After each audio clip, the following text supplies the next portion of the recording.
Yeah, this is rope. For our purposes today, this is rope. Okay, but we don't need rope right on. Let's start off with the board a little bit. People have seen things similar to this. Years ago, we had a couple different designs, a little radius on the bottom. And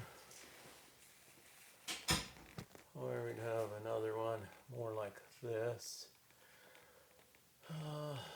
Actually, both of those are a little too steep. Another radius on the bottom again. But anyway, the two common angles were 60 degrees and 45 degrees. And I know that that's closer to 90. It's not quite right. But what the idea was, this was for driving equipment. And you would drive this with a round piece of rope. And you would use either manila rope, or if you were pulling real high torque, you'd actually use wire rope in the later years. And this came along before V-belts. So this is not just some little thing they did. They didn't do it for a lot of decades, probably for 30 or 40 years. But it was a standard drive process. And this is where the V drive comes in. If you don't have a V to it, it doesn't wedge in tight enough. It will just come down on the bottom and just skid. Just the same as if you had a small area flat belt, where having the V, it comes down, pinches, and as you're pinching, if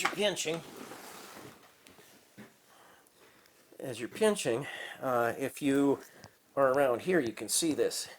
It would, as it pulls, it's actually going to be pulling it into the groove as you pull on it. So it makes it tight. And it's the same thing with a V-belt, but originally that was designed with the idea of a rope. And as they get worn down, they didn't make, some of them made elliptical grooves on the side, but they never made a round groove for this to set in, because it would have just slid. You wanted it so that it was going to pinch from being pulled. Now, if your sides are too flat, then it wants to pinch, and actually as this rolls around, wants to pull this past. You have to force it out, so you're losing horsepower and wearing stuff out more. And the same thing happens with V-belts. So the nominal angles on your V-belts, they vary a little bit, but 34 is the most common. And then the pulleys, smaller pulleys, they make those at a, well anyway, angle's different. I forget if it opens out more, which would make sense to me that they would pinch in more. I think they are straighter. I think it's a sharper V on a small pulley so that it grabs more. Where that same grabbing, if it was a big one, would pull it around more and you'd have to fight it. And you don't need, with a bigger pulley, you don't need it to wedge in as much. Now, another thing here that's real interesting, and that's why I wanted to bring out this piece of rope. Yellow electric rope. Because I didn't have any. We're going to have to get some regular rope around here. I definitely was not going to mess with big old cable. So let's imagine that we are making a rope drive. Now, if we were in the United Kingdom, we would make a whole bunch of pieces like this. We would cut these, splice them, make them all the same length, just like you would with a V-belt. So you'd have a bunch of these that would be the same. But the guys in the US, when they started doing this stuff, they said, we don't want to do that. That's a whole bunch of extra splicing we don't want to do. So what they started doing was they did what is called the American system. And it goes like this.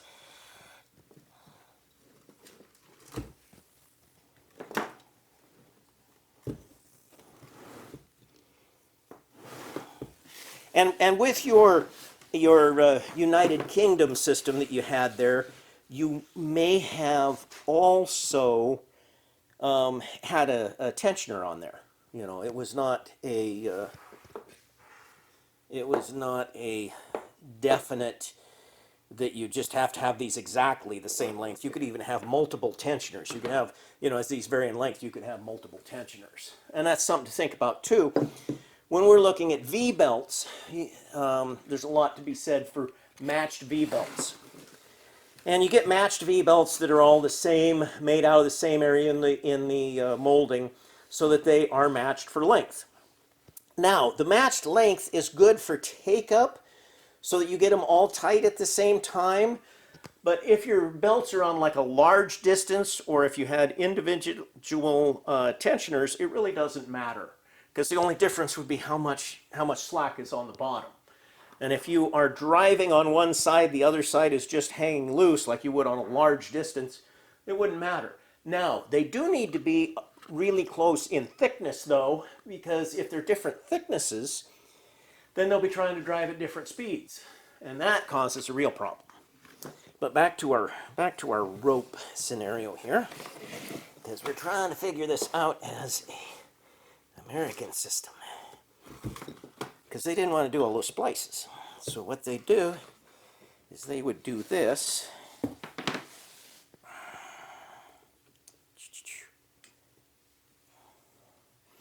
They would do this, and then somewhere out here,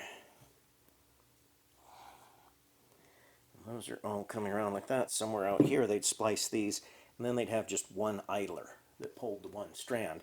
And these ones would be making a figure S all the time, moving. This one comes back here and goes back to the first one, and it makes a screw around all of them. Now you can also make a wrap with just on a straight shiv, like you do with a windlass, or a, what's the other one? I forget. One's a windlass, and what's the other one? The other type of hoist where you wrap around it? Oh. Capstan. There we go.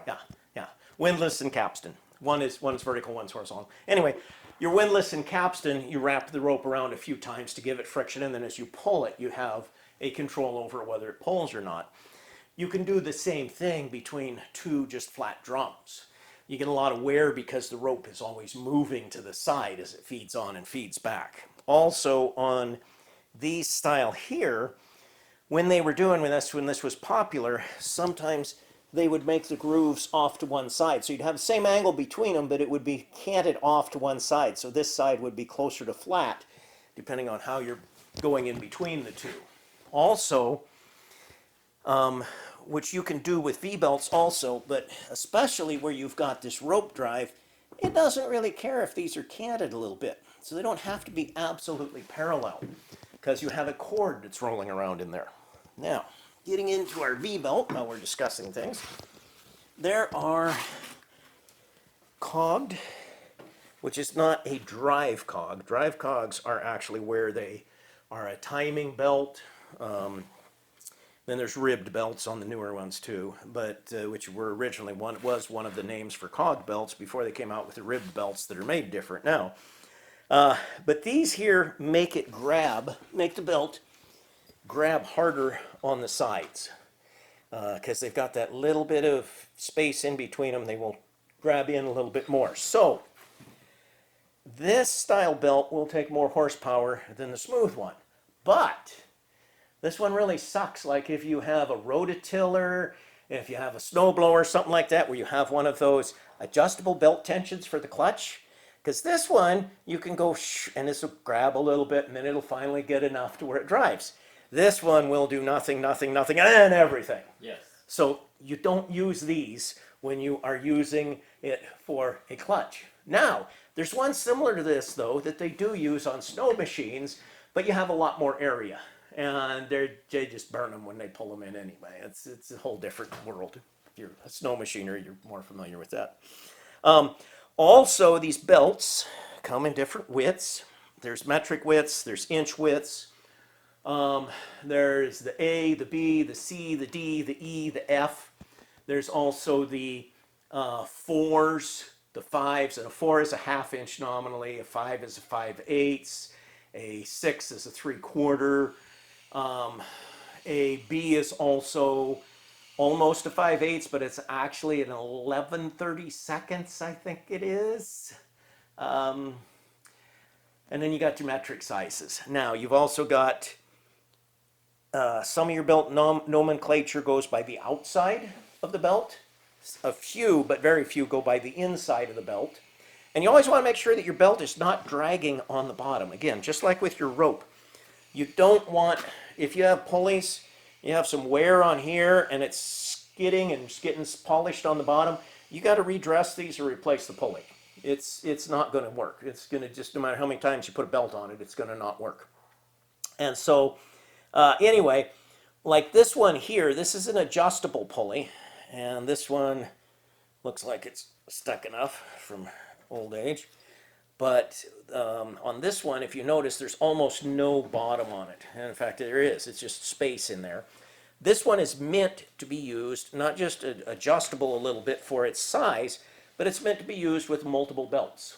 So an awful lot of your industrial pulleys today, even fixed ones where they're not adjustable, are multi-size. They'll be for an A, a B, maybe even a C. They'll go as much as 3 sizes. Usually they're good for 2, sometimes they're good for 3 different widths of belt, and they'll just drop in a different amount. Now, if you're using it for a narrow belt, it's going to be driving on a smaller part of the pulley diameter than a big belt.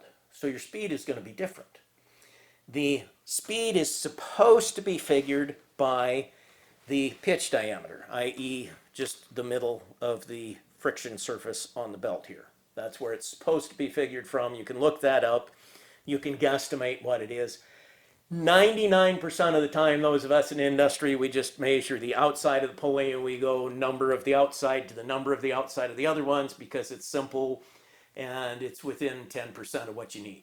So we don't get that fancy most of the time, but it's more correct as far as what the speed will end up is if you're going by the pitch diameter. And then, see, another little thing about belts while I'm running down some things here is you will find belts that are called a power band. And there may be other brands of those too, which is where you have multiple belts that have a backing on them, so they're all pulling together at the same time. And I have found that those are really good for about 50 hours, and then they're not. Very seldom do you get everything lined up to where that power band belt, I've seen where they work, but the extra you gain for using a power band, which is expensive, hard to get, say having a 3-groove power band belt, just go get 4 cheaper regular belts and a bigger pulley that has 4 grooves in it if you got the room. They keep the belt moving at the same speed, but still, if your 2 pulleys are just off a little bit, it really goes to wearing because they're forced to be the same speed. You can't let that loose one, doesn't have a chance to move around in the groove at all. It has to pull along with the rest of them. And what happens very common on those is the belts that start out as a 1 belt all the way across, within a few hours, if the pulleys are worn at all, they'll separate, and they'll be separate belts anyway. Which also is something to look at, and I've done this before. You want one of the bigger belts, really expensive, it's 20 foot long, it's an F, it's, an expensive belt, and you need a few of these. You can sometimes find the power belts that are surplus. Buy those, even though you need individual belts, and just cut them. You just take a knife. It takes a little bit, but you just take a utility knife, slice in between them, and now you have the individual belts that they started out if they didn't have that extra piece joining them on the back. And so that's another little trick you can do. And yeah, it would be neat to build something and make rope drive someday. You'll probably see it in a museum somewhere. In the older machineries information I've got, the Machinery's Encyclopedia, it does not even mention the rubber V-belts that came out to replace the belts. Now, by 1940, we had V-belts all over the place. The Machinery's Encyclopedia was, I think, 1917, so somewhere 17 to 40, we went from rope to belt. And the belts may have existed before that and not been a real standard thing. There's a lot of flat belt, of course, too, which is just flat belt, and that's another thing that maybe we'll talk about it some other day. I don't feel like talking about it today, so that's all there is to it.